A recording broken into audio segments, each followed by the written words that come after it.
실패하면 전액 배상하고 중동 사업을 영원히 포기하겠습니다. 대한민국의 이 유례없는 폭탄 선언에 전 세계 에너지 시장은 비웃었습니다. 호르무즈 해협이 봉쇄되고 항공유 가격이 배럴당 216달러를 돌파한 2026년의 대혼란, 미국과 유럽의 정유사들조차 기술적 한계로 도망친 그 절망적인 전장에서 기름 한 방울 나지 않는 대한민국이 국가의 명운을 건도박을 시작한 겁니다. 하지만 72시간 뒤 비웃던 세계를 경악시킨 초유의 사건이 벌어집니다. 사우디아라비아, 아랍에미리트, 카타르, 쿠웨이트, 오만, 바레인, 중동의 거인 GCC 6개국 주한대사들이 약속이라도 한 듯 서울 한복판에 집결한 것입니다. 그리고 그들은 전 세계를 향해 선언했습니다. 오직 대한민국에만 에너지를 최우선으로 무제한 공급하겠다고요. 도대체 왜일까요? 자원 강국들이 백악관의 호출마저 무시하고 서울로 달려와 한국의 고개를 숙인 진짜 이유.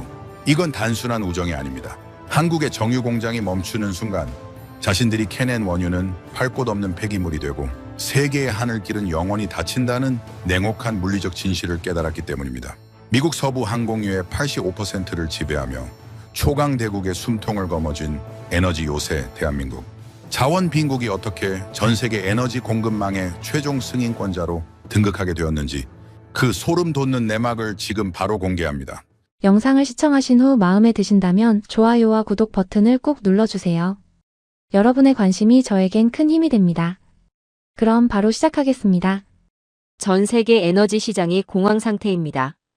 기름값이 3배 뛰었고 비행기가 멈췄고 공항이 텅 비었죠. 각국 정부는 전화기를 붙들고 살 길을 찾았습니다. 그런데 그 전화기의 수신자가 워싱턴도 리야드도 아니었습니다. 서울이었습니다. 저는 로건 블레이크입니다. 전 국제에너지기구 고위 자문위원이자 현재 글로벌 에너지 안보 전략가로 활동하고 있습니다. 저는 숫자로 세상을 읽는 사람입니다. 감정이 아니라 데이터로, 인상이 아니라 물류 흐름으로 국제 정세를 판단하죠. 그런 제가 오늘 이 자리에 선 이유는 단 하나입니다. 전 세계가 아직 제대로 이해하지 못한 거대한 흐름이 있기 때문이죠. 그 흐름의 중심에 한국이 있습니다. 호르무즈 해협이 봉쇄된 날을 기억하시나요? 이란의 보복 공습이 시작되면서 전 세계 해상 원유 물동량의 20%가 하루아침에 증발했습니다. 배럴당 항공유 가격이 216달러를 돌파했죠. 이 숫자가 얼마나 무서운 건지 아십니까? 항공사들이 연간 예산으로 잡았던 기준가의 2배가 넘습니다. 비행기를 띄울수록 적자가 쌓이는 구조가 된 거죠. 항공유는 그냥 기름이 아닙니다.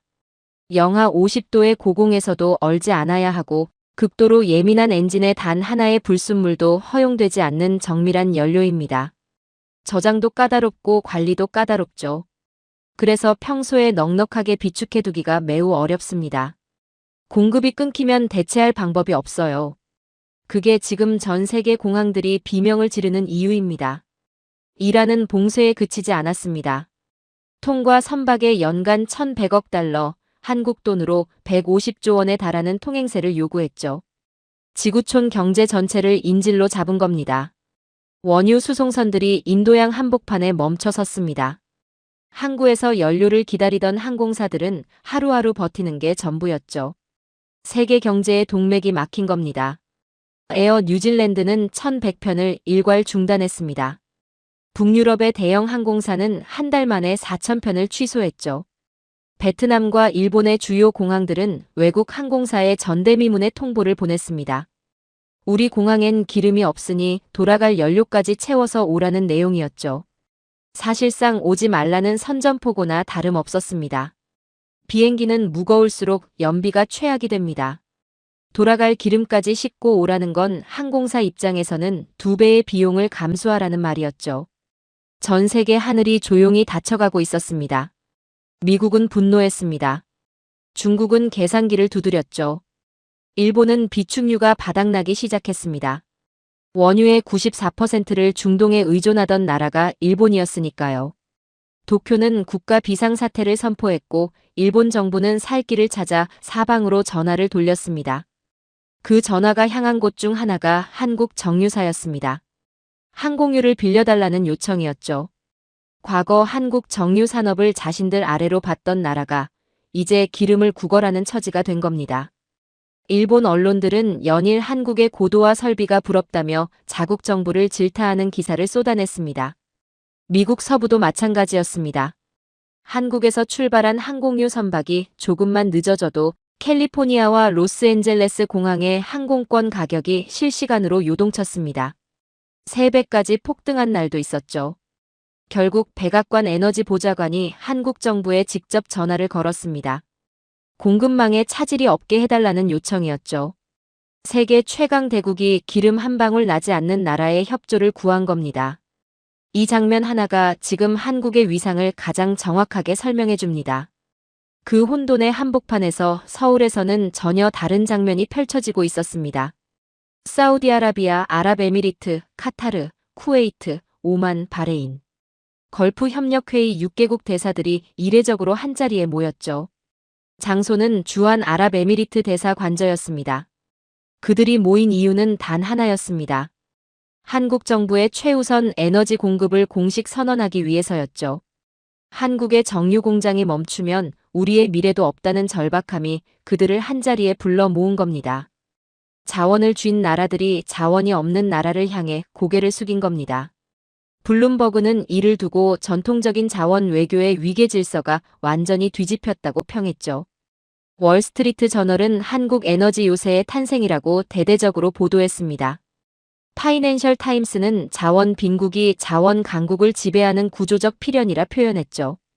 중동 6개국이 한국행 유조선에만 보이지 않는 안전 통행을 약속했다는 보도까지 나오자 전 세계가 다시 한번 경악했습니다. 기름을 파는 나라들이 기름을 만드는 나라를 지켜주는 구조가 완성된 거죠. 저는 이 장면을 보고 처음엔 제 눈을 의심했습니다. 30년 경력에서 이런 역전은 단 한 번도 본 적이 없었으니까요. 하지만 데이터를 들여다보자 의문이 사라졌습니다. 이건 우연이 아니었죠. 철저하게 설계된 구조의 결과였습니다. 한국의 정유 설비는 단순히 기름을 짜내는 곳이 아닙니다. 중동에서 생산되는 원유는 대부분 황 함량이 높고 끈적거리는 중진류입니다.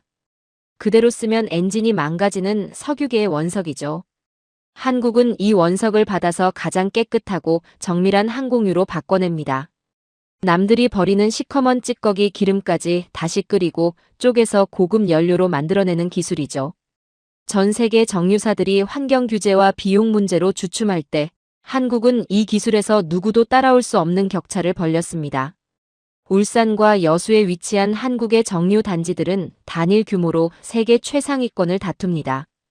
규모의 경제를 통해 생산 단가를 낮추면서도 품질은 세계 1위를 유지하는 이 구조는 경쟁국들이 절대 흉내낼 수 없는 기술적 요새죠.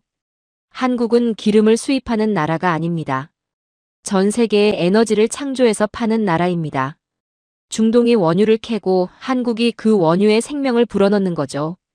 이게 산유국조차 한국의 눈치를 보게 만드는 진짜 이유입니다. 태평양 항공 네트워크의 심장이 어디냐고 묻는다면 저는 주저없이 답하겠습니다. 울산과 여수입니다. 한국이 멈추면 세계 항공이 멈추죠. 중동의 거인들이 결단했습니다. 이제 세계 경제의 생존권은 워싱턴이 아닌 한국 울산과 여수의 거대한 굴뚝 아래에서 결정됩니다. 자원 빈국 한국이 어떻게 글로벌 에너지 전쟁의 최종 승인권자가 되었는지 그 설계된 초격차의 내막을 지금부터 공개합니다. 전 세계 공항이 주차장으로 변했습니다. 비행기들이 활주로에 줄지어 세워져 있었죠. 엔진 소리가 사라진 공항은 거대한 침묵 속에 잠겼습니다. 이건 코로나 때와는 차원이 달랐습니다. 그때는 사람이 없어서 비행기가 멈췄죠. 지금은 기름이 없어서 비행기가 멈춘 겁니다. 항공사들이 올해 예산으로 잡았던 항공유 기준가는 배럴당 88달러였습니다. 합리적인 수치였죠. 그런데 현실은 216달러를 돌파했습니다. 2배가 넘는 폭등이죠. 항공사 전체 운영 비용에서 연료비가 차지하는 비중이 26%입니다. 그게 3배 가까이 뛰었으니 계산 자체가 성립하지 않는 거죠. 비행기를 띄울수록 손해가 쌓이는 구조가 된 겁니다. 델타 항공은 한 달 연료비로만 4억 달러, 한국 돈으로 5,400억 원 이상의 추가 손실을 기록했습니다. 이건 영업 손실이 아닙니다. 기름값 하나 때문에 발생한 순수한 추가 비용이죠. 이 숫자를 들은 델타 항공 이사회는 즉각 노선 축소를 결정했습니다. 돈이 있어도 기름이 없으면 비행기는 뜰 수 없으니까요. 전 세계 항공사들이 하나둘 백기를 들기 시작했습니다. 일본 언론들은 연일 자조 섞인 보도를 쏟아냈습니다. 우리가 어쩌다 한국 정유사의 비행기의 생사를 구걸하게 됐냐는 내용이었죠. 과거 아시아 정유업계의 스승을 자처하던 나라가 이제 기름 한 방울을 애원하는 처지가 된 겁니다. 그렇다면 왜 하필 항공유가 가장 먼저 바닥난 걸까요?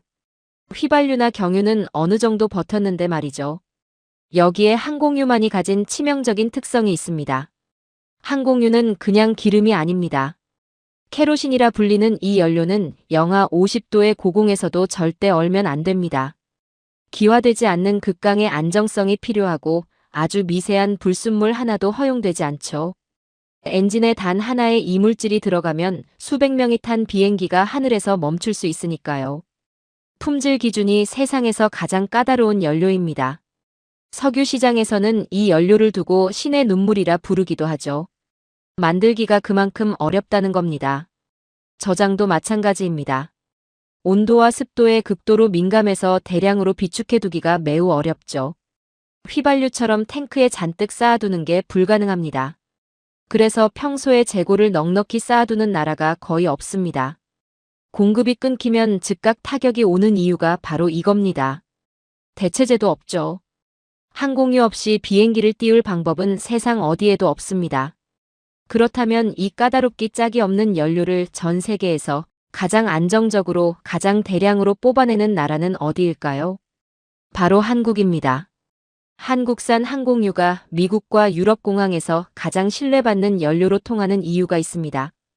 한국의 독보적인 탈항 기술 때문이죠.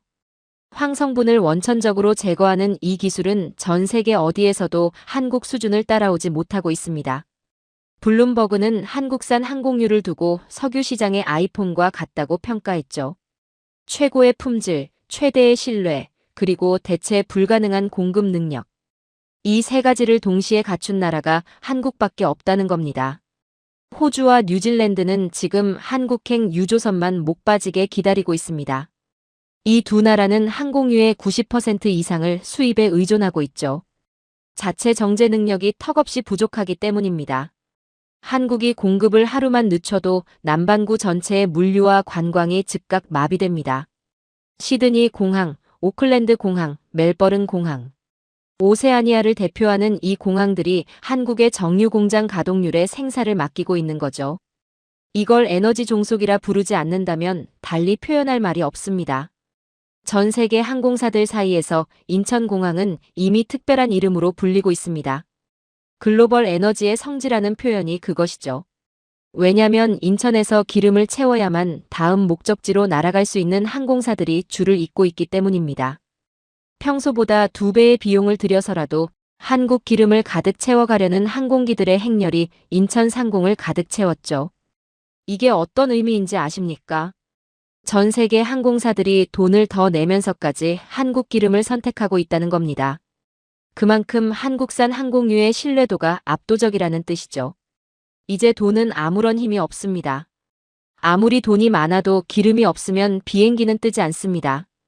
비행기를 띄울 수 있는 권력은 오직 한국산 항공유를 확보한 자에게만 허락된 거죠. 전 세계가 멈춰서는 이 위기 속에서 인천공항만은 달랐습니다. 굴뚝 연기가 멈추지 않았고 유조선이 끊이지 않았으며 활주로에는 엔진 소리가 이어졌죠. 한국의 정유 공장들이 뿜어내는 연기가 지금 이 순간 세계 경제의 인공호흡기 역할을 하고 있는 겁니다. 전 세계 항공사들이 기름 한 방울을 구걸하는 이 굴욕적인 상황이 한국에게는 거대한 경제 무기가 된 거죠. 그런데 한 가지 의문이 남습니다. 세계 최대 산유국인 미국은 왜 이 상황을 손 놓고 지켜보고 있는 걸까요? 셰일 혁명을 일으켰다는 나라가 왜 한국 정유 공장의 가동률에 국가적 사활을 걸어야 하는 걸까요? 그 냉혹한 물류의 진실을 지금부터 공개합니다. 미국은 세계 최대의 산유국입니다. 셰일 혁명으로 중동의 석유 패권을 뒤흔든 나라죠. 에너지 자립을 외치며 전 세계를 향해 우리는 누구의 눈치도 보지 않는다고 선언한 나라입니다. 그런데 지금 그 미국이 한국 정유 공장의 가동률에 국가적 사활을 걸고 있습니다. 어떻게 된 일일까요? 이게 단순한 외교적 수사가 아닙니다. 물리적 법칙이 만들어낸 냉혹한 현실입니다. 미국 에너지 업계에는 본토를 5개 구역으로 나누는 분류 체계가 있습니다. 그중 서부, 그러니까 캘리포니아와 오리건, 워싱턴주 일대가 5번째 구역입니다. 업계 전문가들은 이 지역을 따로 에너지 고립지대라고 부르죠. 나머지 미국 본토와 에너지 공급망이 사실상 단절되어 있기 때문입니다. 이유는 지형에 있습니다. 거대한 로키 산맥이 미국의 동부와 서부를 철저하게 갈라놓고 있죠. 텍사스에서 뽑아낸 기름을 캘리포니아로 보내려면 이 산맥을 넘어야 합니다. 그런데 그 산맥을 가로지르는 파이프라인이 턱없이 부족합니다. 수십 년째 논의만 반복될 뿐 실질적인 인프라는 지어지지 않았죠. 세계 최강 대국이 자국 내 에너지를 자국 내에서 옮기지 못하는 구조적 함정에 빠진 겁니다. 그렇다면 배로 실어 나르면 되지 않겠느냐고 생각하실 겁니다. 바로 거기서 100년 된 족쇄가 등장합니다. 미국에는 존스법이라는 법이 있습니다. 미국 항구 사이를 오가는 물자는 반드시 미국 선박으로만 운반해야 한다는 규정이죠. 1920년에 만들어진 이 법은 자국 해운업을 보호하기 위한 목적으로 탄생했습니다. 100년 전 논리로 만들어진 법이 지금도 살아서 미국의 발목을 잡고 있는 겁니다. 문제는 미국 유조선의 수가 턱없이 부족하다는 겁니다. 그나마 있는 미국 유조선의 운임은 외국 선박의 3배에 달하죠. 텍사스에서 캘리포니아로 기름을 보내는 비용이 한국에서 태평양을 건너 캘리포니아로 기름을 수입하는 비용보다 비싸지는 황당한 역설이 발생한 겁니다. 자국 기름을 자국 땅으로 보내는 것보다 한국에서 수입하는 게 더 싸다는 거죠. 이게 현실입니다. 에너지 자립을 선언한 나라가 스스로 만든 법 때문에 에너지 종속 상태에 빠진 겁니다. 이 역설이 미국 서부를 구조적으로 한국산 항공유에 묶어두는 보이지 않는 사슬입니다. 물류 지도를 펼쳐보면 더 놀라운 사실이 드러납니다. 지리적으로 캘리포니아는 텍사스보다 한국에 더 가깝습니다. 태평양을 가로지르는 항로가 로키 산맥을 넘는 육로보다 오히려 효율적이죠. 실제 물류 비용과 운송 시간을 계산하면 나오는 냉혹한 숫자입니다. 미국 본토 안에서 기름을 옮기는 것보다 한국에서 태평양을 건너오는 게 빠르고 싸다는 겁니다. 세계 최강 대국이 자국 내 물류 문제를 해결하지 못해 태평양 건너 작은 나라에 의존하게 된 거죠. 이게 미국이 스스로 판 함정입니다. 로스앤젤레스 공항과 샌프란시스코 공항에서 뜨는 비행기들을 채우는 항공유. 그 수입량의 85%가 태평양 건너 한국의 정유 단지에서 옵니다. 85%입니다. 미국 서부 하늘길의 절대적 다수가 한국산 연료로 운영되고 있는 거죠. 세계 최대 공군력을 보유한 나라의 민간 하늘길이 한국의 손에 달려 있다는 겁니다. 군사력으로는 지구를 몇 번이고 멸망시킬 수 있는 나라가 항공유 앞에서는 한국을 필요로 하는 거죠. 이 숫자 하나가 지금 두 나라의 관계를 가장 정확하게 설명해 줍니다. 그렇다면 왜 미국은 자국 내에 정유 설비를 더 짓지 않았을까요? 답은 간단합니다. 지을 수가 없었던 겁니다. 미국의 환경 규제는 신규 정유소 건설을 사실상 불가능하게 만들었습니다. 허가를 받는 데만 10년이 넘게 걸리고 각종 소송과 반대 운동이 뒤따르죠. 결국 미국 본토 정유소의 평균 연령은 50년을 훌쩍 넘겼습니다. 낡은 설비들이 환경 기준을 맞추지 못해 하나둘 문을 닫는 동안 새로운 설비는 들어서지 못했죠. 미국이 스스로 자국의 정유 능력을 갉아먹고 있는 동안 한국은 정반대의 선택을 했습니다. 수십조 원을 투입해 세계 최고 수준의 스마트 정유 단지를 완성했습니다. 울산과 여수의 정유 단지는 단일 규모로 세계 최상위권을 다투죠. 인공지능이 원유 분자를 실시간으로 분석해 최적의 항공유 배합을 계산하는 설비입니다. 미국 정유소에서는 아직도 사람이 수동으로 조작하는 밸브를 한국은 이미 수년 전에 자동화했죠.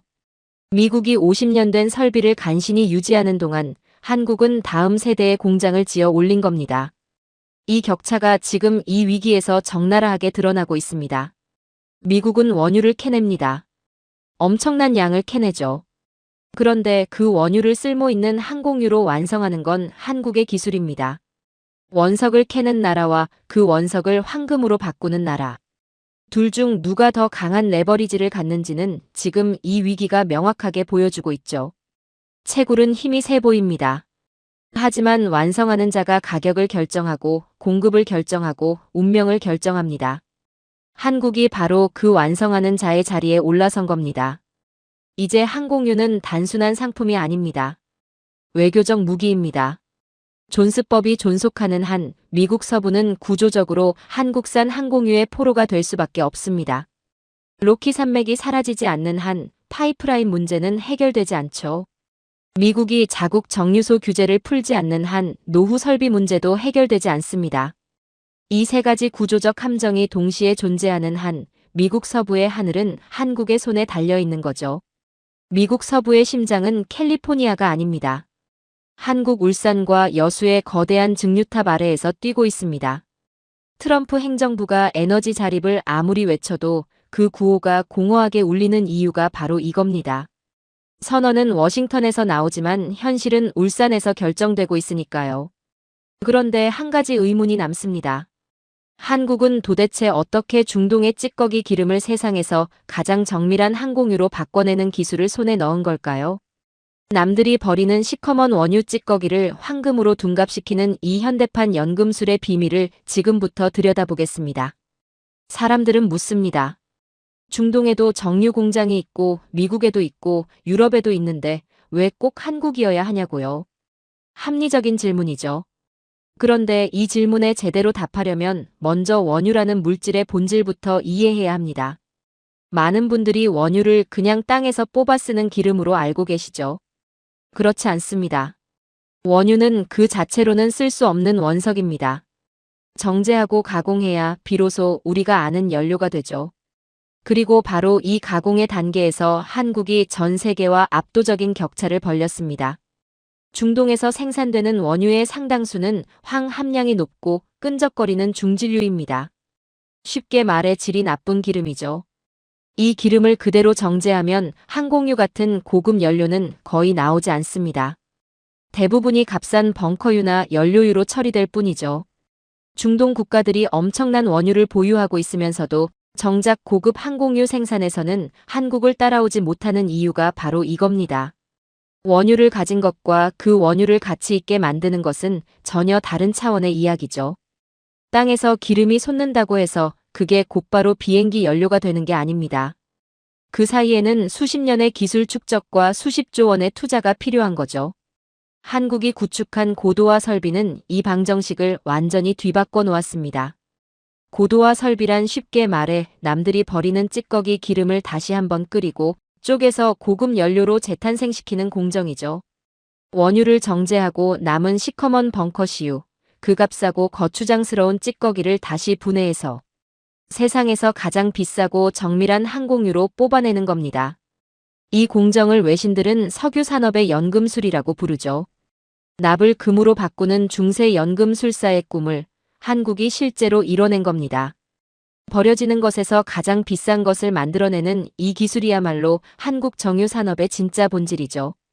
이 설비를 구축하는 게 얼마나 어려운지 아십니까? 기술적 난도가 극도로 높습니다. 고온 고압의 환경에서 원유 분자를 분해하고 재결합하는 이 공정은 조금이라도 제어에 실패하면 폭발 위험이 있죠. 수조 원짜리 설비가 한순간에 날아갈 수 있습니다. 그래서 전 세계 정유사들이 이 설비 앞에서 주저했던 겁니다. 리스크가 너무 크고 투자 회수 기간이 너무 길었으니까요. 중동 국가들도 유럽의 대형 정유사들도 미국의 석유 메이저들도 이 벽 앞에서 망설였습니다. 한국은 그 두려움을 정면으로 돌파했죠. 수십조 원을 쏟아붓고 수십 년을 버텼습니다. 실패를 거듭하면서도 포기하지 않았죠. 그리고 지금 그 결과가 전 세계 항공유 시장의 패권으로 돌아온 겁니다. 도전하지 않은 나라들은 지금 한국의 기름을 구걸하고 있고 도전한 나라는 지금 세계의 에너지를 쥐고 있죠. 한국산 항공유가 전 세계에서 가장 신뢰받는 연료로 통하는 데는 또 다른 이유가 있습니다. 바로 아까도 언급했던 탈황 기술이죠. 항공유에는 황 성분이 거의 없어야 합니다. 황이 조금이라도 섞이면 엔진 부식이 발생하고 고공에서 연소 효율이 급격히 떨어지죠. 영하 50도의 혹한 속에서 비행하는 항공기 엔진에 불순물이 들어간다는 게 얼마나 위험한 일인지는 굳이 설명하지 않아도 아실 겁니다.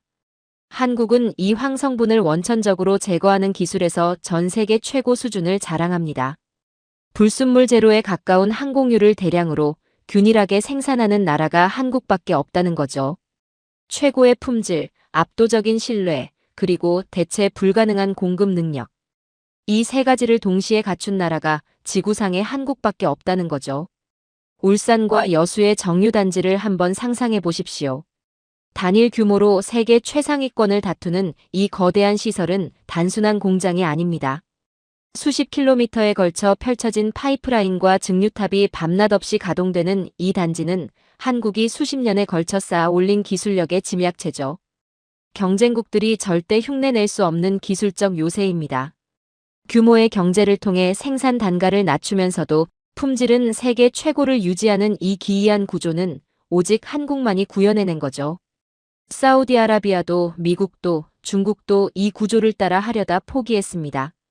한국이 벌려놓은 격차가 그만큼 넓다는 거죠. 여기서 더 놀라운 사실이 있습니다. 한국의 정유단지는 단순히 크기만 한 게 아닙니다. 스마트하기까지 하죠.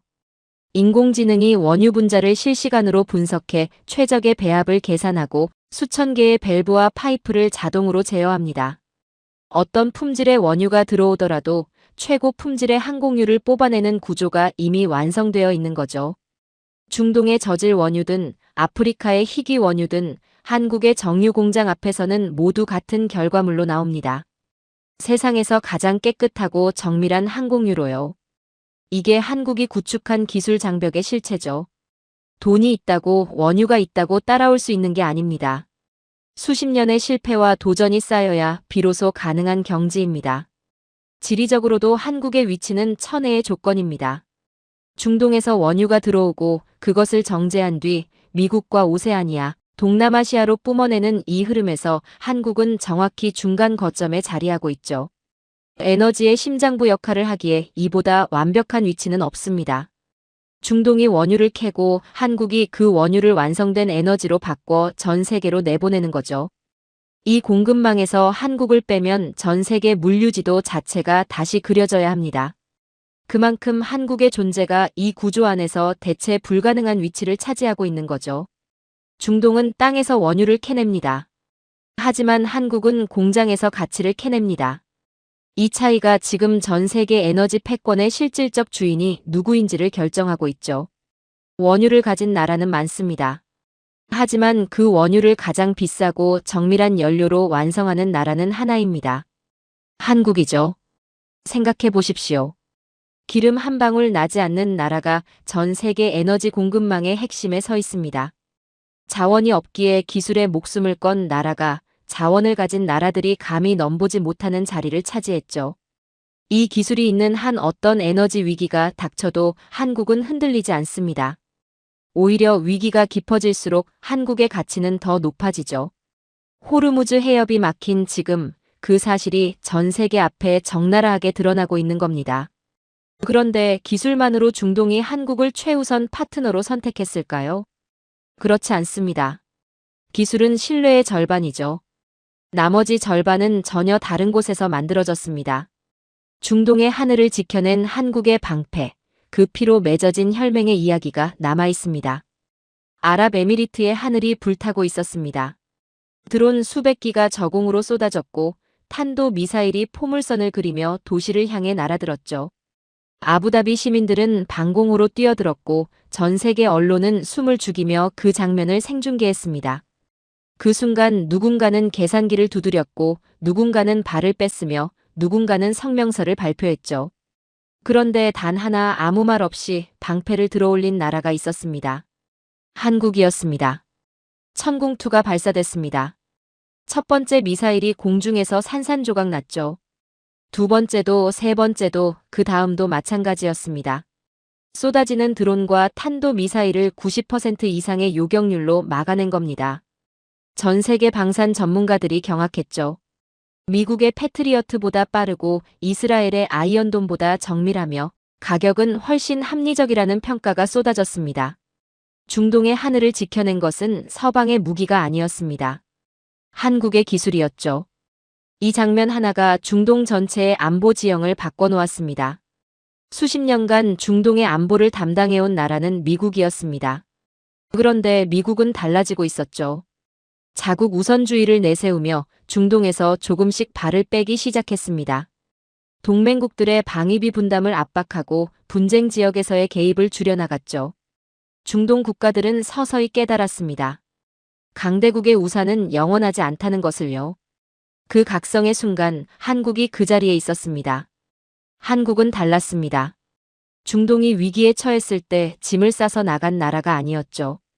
오히려 더 깊이 들어왔습니다. 기술을 전수하고 인력을 파견하고 현지에서 함께 버텼습니다. 중동 국가들의 입장에서 한국은 계산기를 두드리는 나라가 아니라 끝까지 남아있는 나라였던 거죠.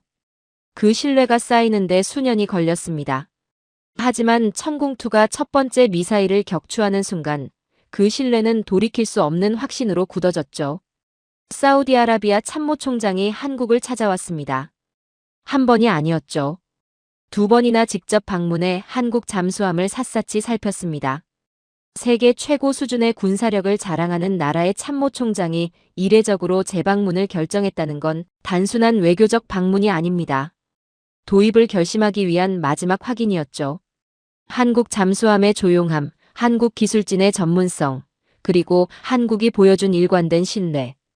이 세 가지가 그를 두 번 움직이게 만든 겁니다. 세계 최강의 산유국이 한국 잠수함 앞에서 눈을 빛내는 이 장면은 한국 방산의 위상이 어디까지 올라섰는지를 단 하나의 그림으로 보여주죠. KF-21 전투기에 대한 관심도 폭발했습니다. 중동 6개국이 이 차세대 전투기의 도입을 동시에 검토하기 시작했죠. 수십조 원 규모의 논의가 동시다발적으로 진행되고 있는 겁니다. 왜일까요? 한국 무기는 배신하지 않는다는 인식이 중동 전역에 퍼졌기 때문입니다. 미국산 무기는 정치적 판단에 따라 수출이 막히기도 하고 기술 이전이 제한되기도 하죠. 하지만 한국은 달랐습니다. 약속한 것을 지키고 계약한 것을 납품하고 문제가 생기면 직접 와서 해결했죠. 이 단순하지만 강력한 신뢰가 중동 전체를 움직인 겁니다. 돈으로 살 수 없는 신뢰를 한국은 시간과 헌신으로 쌓아 올렸습니다. 그리고 바로 여기서 거대한 방정식이 완성됩니다. 한국의 무기가 중동의 하늘을 지키고 중동의 원유가 한국의 공장을 돌립니다. 안보와 에너지가 하나의 선순환 구조로 맞물린 거죠. 전 세계 어디에서도 찾아볼 수 없는 한국만의 독보적인 생존 방정식입니다. 중동이 한국의 최우선 에너지 공급을 선언한 건 단순한 거래가 아닙니다. 수년에 걸쳐 피로 맺어진 신뢰의 결과물이죠. 우리가 그들의 하늘을 지키기에 그들은 우리의 공장을 돌립니다. 이보다 강력한 동맹의 언어는 없죠. 이 구조가 얼마나 견고한지 생각해 보십시오. 중동이 한국의 원유 공급을 줄이면 한국의 정유 공장이 흔들립니다. 하지만 한국이 방산 협력을 멈추면 중동의 하늘이 무너지죠. 서로가 서로를 필요로 하는 구조입니다. 어느 한쪽이 이 관계를 끊으면 양쪽 모두 돌이킬 수 없는 타격을 받습니다. 이런 구조를 외교학에서는 상호 억제라고 부르죠. 한국과 중동이 만들어낸 이 상호 억제 구조는 어떤 강대국도 함부로 흔들 수 없는 철벽입니다. 미국도 중국도 러시아도 이 구조 앞에서는 함부로 끼어들 수가 없죠. 생각해 보십시오. 무기를 팔아 안보를 지키고 안보를 지켜 에너지를 얻고 에너지로 경제를 돌리는 이 삼각구조는 어떤 나라도 흉내낼 수 없는 한국만의 설계입니다. 자원도 없고 영토도 작고 인구도 많지 않은 나라가 만들어낸 이 정교한 생존 방정식이죠. 강대국들이 힘으로 세상을 지배하려 할 때 한국은 신뢰와 기술로 세상이 필요로 하는 나라가 되었습니다. 이게 한국의 방식이죠. 미국은 이 구조를 보며 복잡한 감정을 느끼고 있을 겁니다. 중동의 안보를 자신들이 독점하던 시대가 저물고 있다는 걸 실감하고 있으니까요. 한국이 그 자리를 조용하고 빈틈없이 채워가고 있는 거죠. 총성 없이, 선언 없이, 오직 실력과 신뢰로 만들어낸 결과입니다. 이걸 두고 세계 언론은 조용한 안보혁명이라고 부르기 시작했습니다. 하늘이 무너질 때 아랍의 머리 위를 지켜낸 것은 한국의 방패였습니다. 이제 중동은 그 대가로 한국의 거대한 원유의 강물을 열어주고 있죠. 방산의 신뢰가 에너지의 신뢰로 이어지고 에너지의 신뢰가 다시 방산의 신뢰를 강화하는 이 선순환은 앞으로도 멈추지 않을 겁니다. 그런데 이 압도적인 흐름 앞에서 가장 처참한 성적표를 받아든 나라가 있습니다. 한때 아시아 정유업계의 스승을 자처하며 한국을 아래로 내려다보던 나라죠. 스스로 공장 문을 닫고 스스로 기술을 버리고 스스로 함정을 판 그 나라의 이야기가 남아 있습니다. 일본은 한때 아시아 정유업계의 제왕이었습니다. 정밀하고 안정적인 기술로 아시아의 에너지 맹주 자리를 굳히고 있었죠. 한국이 정유 공장을 막 짓기 시작할 때 일본은 이미 수십 년의 노하우를 쌓은 선배였습니다. 기술도 일본이 앞섰고 규모도 일본이 컸으며 역사도 일본이 길었죠. 그런데 지금 그 일본이 한국산 기름을 구걸하고 있습니다. 어떻게 이런 일이 벌어진 걸까요? 답은 일본 스스로 내린 선택에 있습니다. 지난 20년간 일본 정부와 기업들은 석유를 사양 산업으로 규정했습니다. 탄소 중립 시대가 오면 정유 산업은 사라질 것이라는 판단이었죠. 그래서 내린 결론이 정유소 통폐합이었습니다. 심지어 정유소를 폐쇄하면 보조금을 주는 정책까지 도입했죠. 자국의 에너지 생산 설비를 스스로 허무는데 국가 예산을 쏟아부은 겁니다. 그 결과가 숫자로 드러납니다. 한때 하루 450만 배럴에 달하던 일본의 정유 능력이 지금은 300만 배럴 이하로 쪼그라들었죠. 20년 만에 정유 능력의 3분의 1이 증발한 겁니다. 일본 정부는 이를 효율화라고 불렀습니다. 불필요한 과잉 설비를 정리하는 합리적 결정이라고 설명했죠. 언론도 처음엔 박수를 쳤습니다. 군사를 빼고 탄소 중립 시대를 준비하는 선진적 정책이라는 평가가 쏟아졌죠. 하지만 그 박수 소리 뒤에서 일본은 스스로 무덤을 파고 있었습니다. 에너지 안보를 금융 수익과 맞바꾼 겁니다.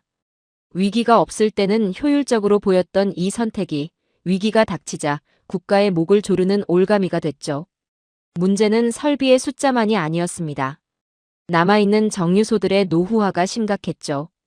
일본의 주요 정유소들은 설립된 지 수십 년이 넘은 곳들이 대부분입니다.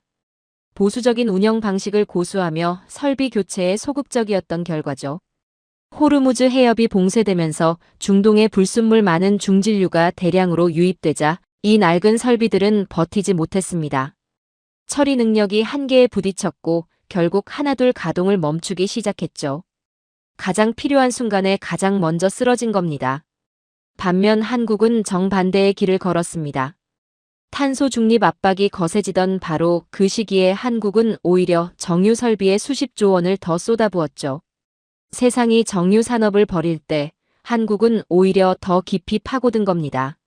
주변에서 말렸습니다. 시대착오적인 투자라는 비판도 있었죠.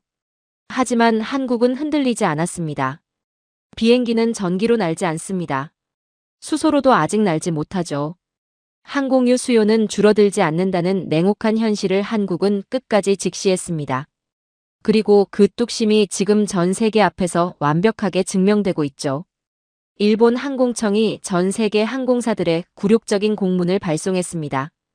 일본 땅에 올 때는 한국에서 기름을 가득 채워오라는 내용이었죠.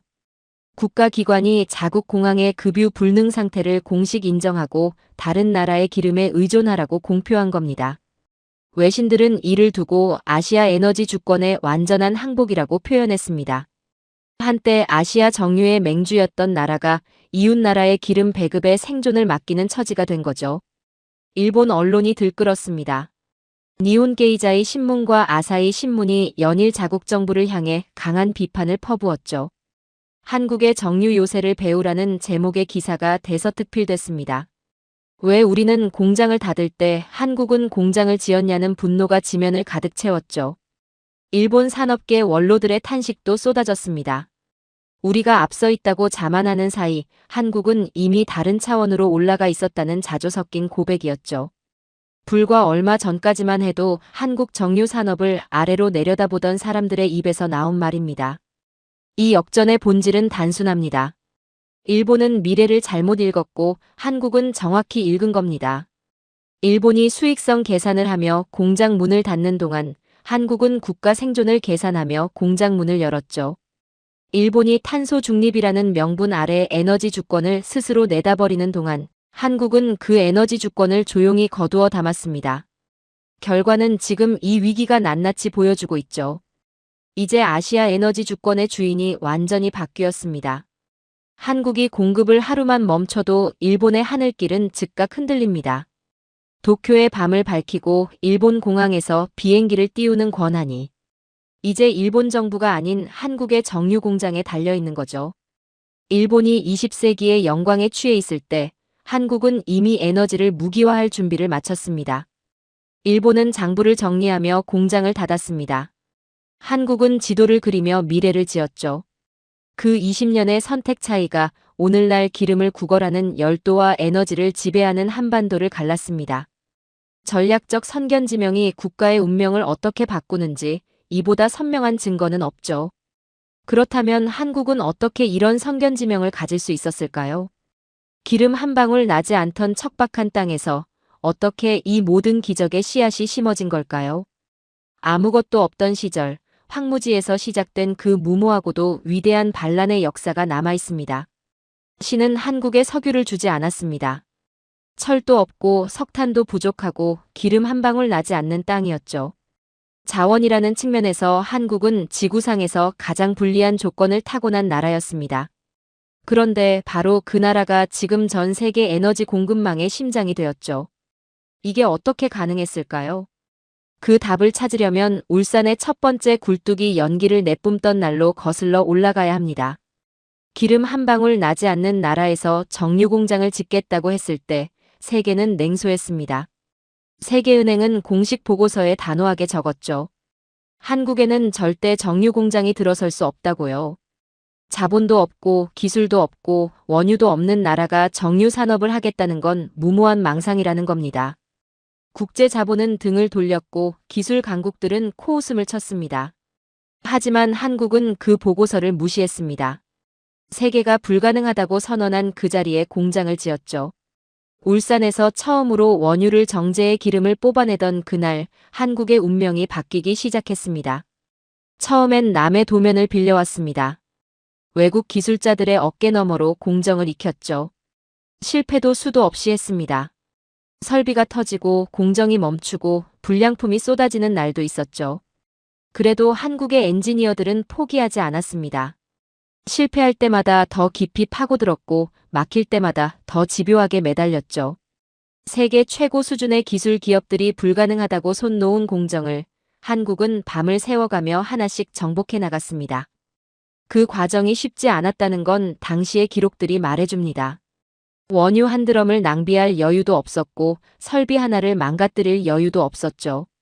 그럼에도 한국은 멈추지 않았습니다. 그 집념이 세대를 넘어 이어졌습니다. 도면을 베끼던 엔지니어의 자녀들이 그 도면을 개선했고 그 손자들은 이제 전 세계 정유소 설계와 운영 시스템을 수출하는 기술 스승이 되었죠. 한 세대가 심은 씨앗이 다음 세대에서 나무가 되고 그 다음 세대에서 거대한 숲이 된 겁니다. 가르침을 받던 나라가 이제는 가르치는 나라가 됐죠. 과거 한국의 기술을 전수해주던 서방의 정유 강국들이 이제는 한국의 설비를 배우러 찾아옵니다. 이 역전이 수십 년에 걸쳐 조용하고 집요하게 이루어진 겁니다. 그런데 이 여정에서 결정적인 전환점이 있었습니다. 전 세계를 공포로 몰아넣은 오일 쇼크가 그것이었죠. 중동 산유국들이 석유 수출을 무기화하면서 전 세계 경제가 패닉에 빠졌습니다. 기름 한 방울 나지 않는 한국은 가장 큰 타격을 받을 수밖에 없는 처지였죠. 모든 나라가 기름을 아끼고 소비를 줄이는 방어적 선택을 했습니다. 기름을 덜 쓰는 게 살아남는 방법이라고 판단했죠. 그런데 한국은 반대로 갔습니다. 위기의 한복판에서 오히려 정유 설비를 대규모로 확장하는 공격적 결단을 내린 거죠. 주변에서 말렸습니다. 지금이 어떤 시국인데 공장을 더 짓느냐는 거였죠. 하지만 한국 지도부의 판단은 달랐습니다. 위기일 때 공장을 지어야 호황 때 세계를 먹는다는 거였죠. 그리고 거기서 한 발 더 나아갔습니다. 우리가 쓸 기름만 만들지 말자. 전 세계에 팔 기름을 만들자. 이 한 문장이 한국 정유 산업의 방향을 완전히 뒤바꿔 놓았습니다. 내수를 넘어 수출을 겨냥한 거죠. 기름이 없는 나라가 기름을 팔겠다는 이 역설적인 전략을 두고 세계는 다시 한번 고개를 저었습니다. 하지만 한국은 개의치 않았습니다. 그 무모해 보이던 결단이 지금 전 세계 항공유 패권의 토대가 된 거죠. 이 공격적 투자는 한 번으로 끝나지 않았습니다. 위기가 올 때마다 한국은 같은 선택을 반복했습니다. 전 세계가 움츠러들 때 한국은 전진했고 경쟁국들이 설비를 줄일 때 한국은 설비를 늘렸죠. 이 패턴이 수십 년에 걸쳐 반복되면서 한국의 정유 능력은 경쟁국들이 도저히 따라올 수 없는 수준으로 올라섰습니다. 그 결과가 지금의 수출 지표로 드러납니다. 기름 한 방울 나지 않는 나라가 석유 제품을 수출해 나라를 먹여 살리고 있죠. 반도체, 자동차와 어깨를 나란히 하며 한국의 수출을 떠받치는 품목이 석유 제품입니다. 전 세계 120개 나라로 뻗어나가는 한국의 석유 제품 수출망은 원유를 수입해서 더 비싼 가공유로 만들어 파는 이 역설적 비즈니스가 얼마나 강력한 모델인지를 증명하죠. 원유보다 비싼 가공유로 세계 경제에 숨통을 쥐는 나라. 이것이 자원 빈국 한국이 선택한 생존 방식이었고 그 선택이 지금 전 세계의 부러움을 사고 있습니다. 세계은행이 불가능하다고 선언한 나라가 지금 세계은행의 가맹국들의 에너지를 공급하고 있습니다. 기술을 구걸하던 나라가 기술을 수출하고 있죠. 원유를 사오던 나라가 원유보다 비싼 기름을 팔고 있습니다. 이 세 가지 역전이 동시에 이뤄진 나라는 지구상에 한국밖에 없죠. 이 모든 역전의 뿌리는 단 하나입니다. 없기 때문에 더 독하게 달려든 나라의 집념입니다. 자원이 없었기에 기술에 목숨을 걸었고 자본이 없었기에 더 정교하게 계획했으며 시장이 없었기에 더 넓은 세계를 바라봤죠. 약점이 강점이 된 겁니다. 결핍이 동력이 된 거죠. 신은 한국에 석유를 주지 않았습니다. 대신 전 세계 석유의 가치를 결정할 수 있는 무서운 집념을 선물했죠. 그 집념이 황무지에 굴뚝을 세웠고 위기 속에서 공장을 키웠으며 세대를 넘어 기술을 전수했습니다. 그리고 마침내 자원 빈국이 에너지 강국들을 줄 세우는 기적을 만들어냈죠. 이제 마지막 질문이 남았습니다. 에너지와 방산과 기술이 하나로 맞물리며 완성되는 한국의 미래. 그 웅장하고 압도적인 그림을 지금부터 그려보겠습니다. 전 세계 경제가 무너지고 있었습니다. 고유가의 직격탄을 맞은 항공사들이 줄도산을 선언했고 물류가 끊긴 공장들이 가동을 멈췄으며 각국 정부는 긴급 예산을 쏟아부으며 버티기에 급급했죠. 누군가에게 이 위기는 종말이었습니다. 그런데 한국에게는 달랐습니다. 한국 정유업계는 이 위기 속에서 사상 최대의 수출 실적을 기록했죠. 전 세계가 마이너스 성장의 늪에 빠질 때 한국만이 유일하게 플러스 성장을 이어갔습니다. 경악한 건 한국이 아니라 이 장면을 지켜보던 전 세계였죠. 어떻게 이런 일이 가능했을까요? 위기가 깊어질수록 한국이 가진 것들의 가치가 더 높아지는 구조가 이미 완성되어 있었기 때문입니다. 항공유가 부족할수록 한국 정유 공장의 가동률이 올라가고 중동의 안보가 불안할수록 한국 방산의 수요가 폭발하며 공급망이 흔들릴수록 한국 반도체의 희소성이 커지는 구조죠. 위기가 한국을 흔드는 게 아니라 위기가 한국을 더 강하게 만드는 겁니다. 이 구조를 설계한 나라는 위기 앞에서 무너지지 않습니다. 오히려 위기가 깊어질수록 더 높이 올라서죠. 저는 이것을 세계의 엔진이 서로를 밀어주는 구조라고 부릅니다. 첫 번째 엔진은 에너지입니다. 중동의 원유가 한국의 기술을 만나 세상에서 가장 정밀한 항공유로 완성되고 그 항공유가 전 세계 하늘길을 유지하는 거죠. 두 번째 엔진은 안보입니다. 한국의 무기가 중동의 하늘을 지키고 그 신뢰가 원유의 안정적 공급으로 돌아오는 방산과 에너지의 선순환이죠. 세 번째 엔진은 기술입니다. 에너지와 방산이 벌어들인 신뢰와 외화 위에서 반도체와 미래 산업이 전 세계로 뻗어나가는 구조입니다. 이 세 엔진이 서로를 밀어주고 당겨주며 돌아가는 나라. 지구상에 한국밖에 없습니다. 이 세 가지 중 하나라도 한국에 의존하지 않는 나라를 찾기가 어렵습니다. 항공유를 한국에서 공급받는 나라, 한국 무기로 하늘을 지키는 나라, 한국 반도체로 제품을 만드는 나라. 이 세 범주 중 적어도 하나에 해당하지 않는 나라는 이제 거의 없다는 거죠. 한국이 세 방향에서 동시에 세계를 연결하고 있는 겁니다. 이게 진짜 강대국의 조건입니다. 군사력이나 영토 크기가 아니라 없어지면 세계가 멈추는 나라가 되는 것이죠. 한국산이라는 브랜드의 의미도 완전히 달라졌습니다. 한국산 기름은 믿을 수 있다는 신뢰가 항공유를 넘어 수소와 암모니아 같은 미래 에너지 시장까지 확장되고 있습니다. 탄소 중립 시대가 본격화되면 수소와 암모니아가 항공유를 대체하는 핵심 연료로 떠오르게 되죠. 그 시장을 한국이 이미 선점하고 있습니다. 지금의 항공유 패권이 미래의 수소 패권으로 자연스럽게 이어지는 구조가 설계되어 있는 거죠. 한국은 현재의 에너지 시장을 지배하면서 동시에 미래의 에너지 시장까지 준비하고 있습니다. 이게 다른 나라들이 따라올 수 없는 진짜 이유입니다. 세계 경제의 리듬이 바뀌고 있습니다. 한때 세계 경제의 중심은 뉴욕의 월스트리트였습니다. 원자재 가격은 런던에서 결정됐고 에너지 패권은 중동이 쥐고 있었죠. 그런데 지금 그 질서가 흔들리고 있습니다.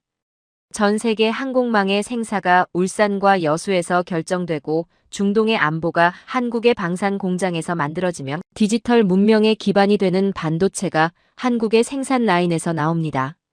세계 경제의 리듬이 이제 한국의 공급망 위에서 연주되고 있는 거죠. 이건 과장이 아닙니다. 지금 이 위기가 적나라하게 증명하고 있는 현실입니다. 이 자리가 하루아침에 만들어진 게 아니라는 걸 저는 누구보다 잘 압니다. 세계은행이 불가능하다고 선언한 땅에 첫 굴뚝을 세운 사람들이 있었습니다. 오일 쇼크의 공포 속에서 오히려 공장을 더 짓겠다는 역발상을 선택한 사람들이 있었죠. 남의 도면을 빌려오던 시절에도 언젠가 우리가 도면을 수출하는 날이 올 것이라 믿었던 엔지니어들이 있었습니다. 그들의 땀과 집념이 켜켜이 쌓여 지금의 한국을 만든 거죠. 지금 전 세계 하늘을 나는 비행기에 들어가는 기름이 그 집념의 결실입니다. 이제 세계는 한국을 자원 빈국이라 부르지 않습니다. 에너지를 완성하는 나라, 안보를 지키는 나라, 미래 기술을 선도하는 나라로 부르기 시작했죠. 세상의 모든 가치를 완성하는 최후의 보루라는 표현이 이제 낯설지 않습니다. 그 표현이 한국을 향하고 있으니까요. 역사는 언제나 증명해왔습니다. 위기가 깊을수록 한국은 더 높이 날아올랐다는 것을.